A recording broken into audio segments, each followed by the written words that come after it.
On June 18, 1972, the headline in the Washington Post read, "Five held in plot to bug Democratic offices here." Although not known at the time, this was to become one of the largest scandals in American history.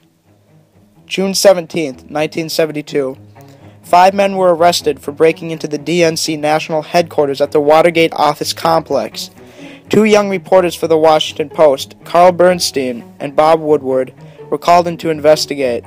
As the investigation progressed, higher and higher ranked officials were implicated. The day after the story broke, it was discovered that James McCord, one of the burglars, was on the payroll of the Nixon Re-Election Committee. 2 weeks later, a grand jury sought testimony from two White House officials, G. Gordon Liddy and E. Howard Hunt. They would be convicted of guiding the burglars with walkie-talkies from the hotel opposite the Watergate offices.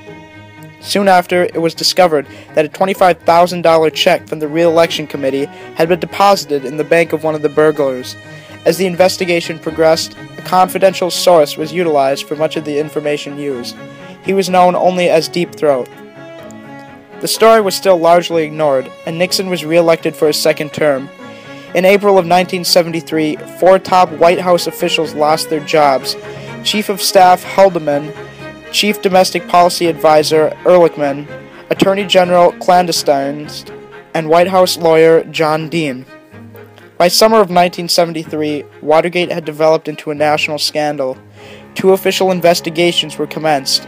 The first was run by Special Prosecutor Archibald Cox, the second run by North Carolina Senator Sam Ervin, chairman of the Senate Watergate Committee.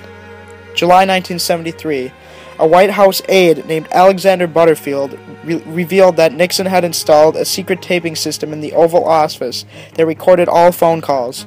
Ervin and Cox attempted to subpoena the White House. They refused, citing executive privilege, but offered to send written summaries of the conversations. The investigators refused the offer. On October 20th, Nixon ordered Attorney General Richardson to fire Cox. He refused and proceeded to resign, as did William Ruckelshaus. Robert Bork was appointed Attorney General and promptly fired Cox. On November 20th, it was discovered that one of the key White House tapes was missing an 18-minute segment that the White House could not explain.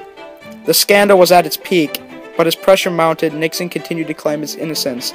Nixon said soon after in a press conference, "I am not a crook." However, the pressure was finally too much, and the White House was forced to release all phone conversations. They erased any doubt of Nixon's guilt.